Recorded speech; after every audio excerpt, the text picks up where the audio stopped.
อันนี้นกตกแล้วเนาะนกควักนกหรือว่านกซาดอยู่ต้นไม้ร่อนคนละอันยิงกันอยู่พี่เลยพวกสะฟางพี่เลยเนาะนกตกแล้วสิพาไปเก็บเลยเนาะ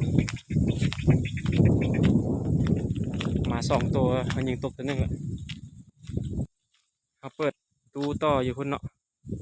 มันบินมาทางข้างเอาต่อนกเข่าแดนเนาะน้ำแรงมาแถวนี้เนาะ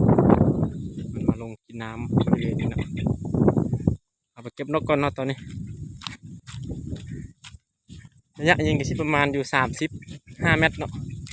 ไกลเติบ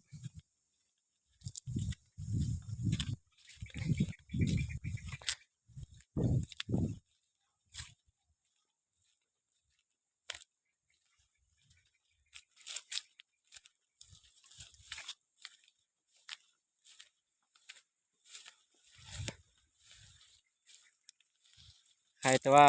เดินนี่แปลนเห็นแล้วเนาะ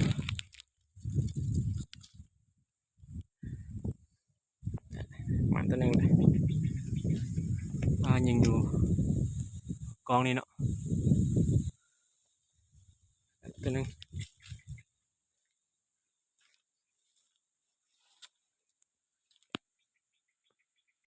ยิงนกตกแล้วเนาะยิงนกเขา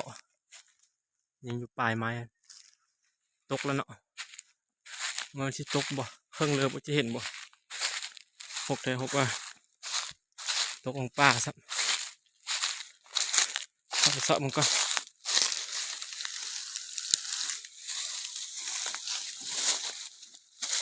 เห็นเขาอยู่บ่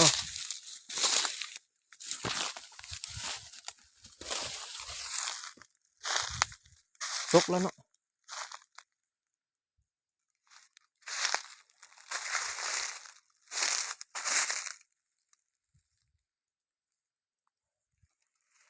ว่าแล้วก็ตกแล้ว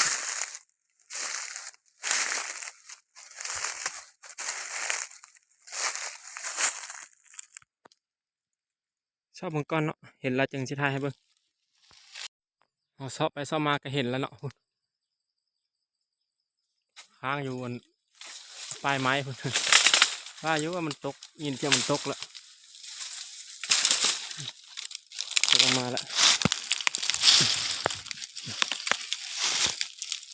เทกอยู่ขอใหญ่